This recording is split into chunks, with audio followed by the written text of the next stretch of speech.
సరే మాధవ, వదిన ఇబ్బంది పడింది, అందుకే నువ్వు అలా మాట్లాడుతున్నావని నాకు అర్థమైంది. ఇంకోసారి ఇలా జరగకుండా నేను చూసుకుంటానులే.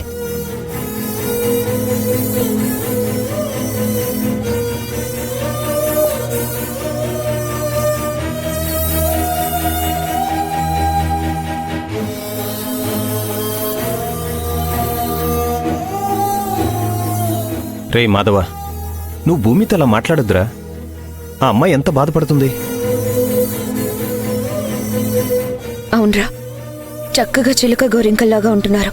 మీరిద్దరూ నా కోసం గొడవ పడినట్టుగా ఉంది. నా విషయంలో ఎప్పుడు తనని ఏమీ అనొద్దు, అది నాకు కూడా నచ్చదు.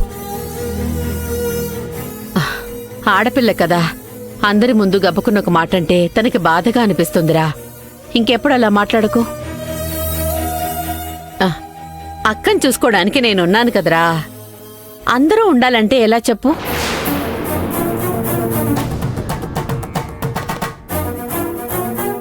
రేయ్, భూమి అంటే నేను అర్థం చేసుకుంటుంది కాబట్టి ఇబ్బంది లేదురా.